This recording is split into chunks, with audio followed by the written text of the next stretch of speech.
राजा परीक्षित अपने राजकाज के व्यस्ततम कार्यक्रम से फुर्सत नहीं मिलता था। अचानक मन में एक भाव आता है कि पहले के समय में हमारे पिताजी महाराज लोग एक से एक रत्न आभूषण रखे हुए हैं, तो खोल के देख लो।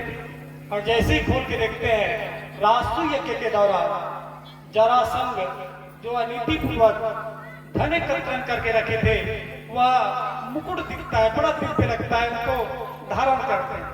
जैसे ही धारण किए, कलयुग जो है सर पे बैठ गया। अचानक मन में मनोभाव होता है कि क्यों ना आखेट खेलने जाए, शिकार खेलने जाए।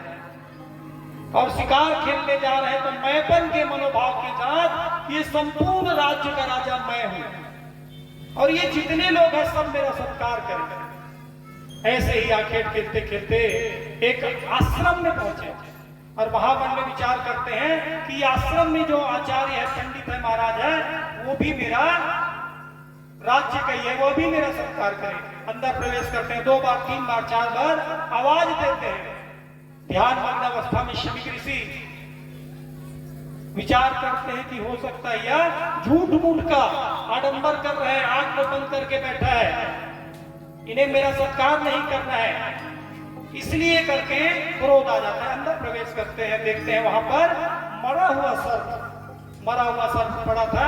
उस सर्प को गले में लपेट और गले में लपेट करके अच्छा कृत्य किया हूं, ऐसा मनोभाव के साथ चले जाते हैं। अब आ जाती है वह भविष्यवाणी की बात।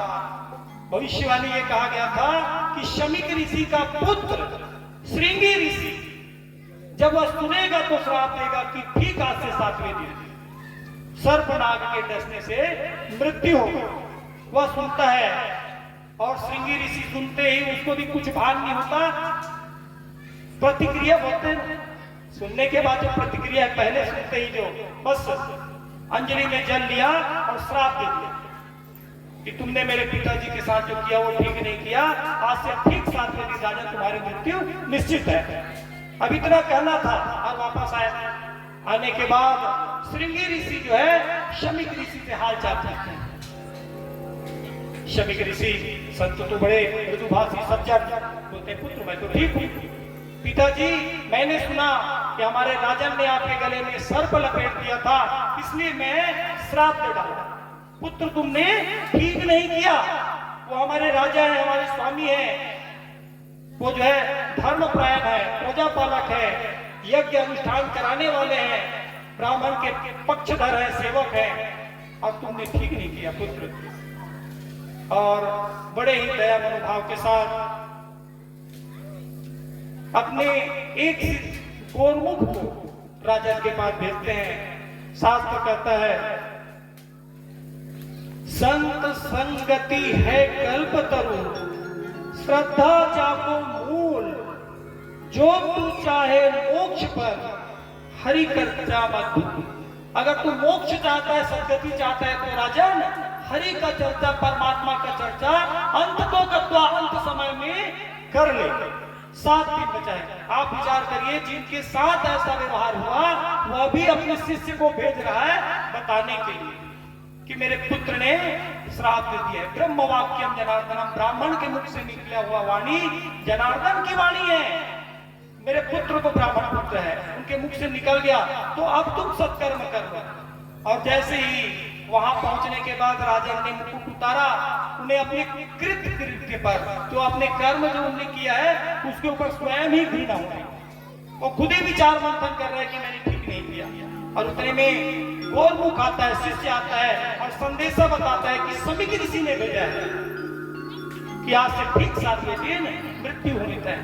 आनंद फानंद में अपने बड़े पुत्र जन्मेजय को राजा बनाता है, संपूर्ण आसक्तियों को त्यागता है और गंगा नदी के किनारे जाकर अनशन पर बैठ जाता है। और इतने में जैसे ही सबको पता चलता है, एक एक करके सब ऋषि महात्माओं का आना शुरू हो जाता है। अत्रि मुनि, वशिष्ठ, च्यवन, देवल, जमदग्नि, भरद्वाज, गौतम, अगस्त्य, परशुराम, व्यास जी और सभी ऋषि मुनि जो है अपने अपने शिष्यों के साथ वहां पर पहुंच गए।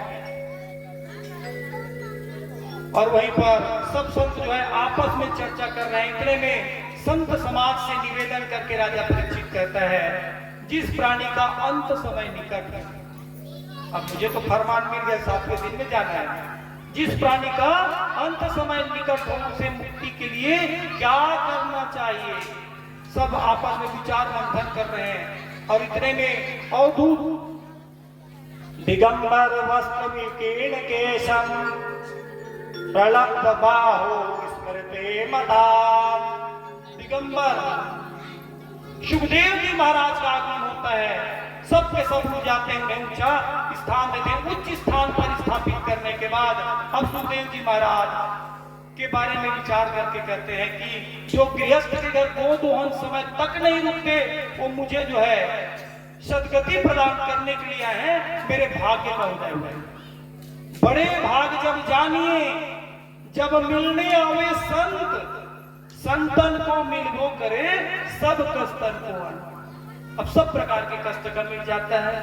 अब विचार आता है एक कि हम अगर संत के पास जाते हैं तो उसका मतलब होता है हमारे पुण्यों का उदय हुआ।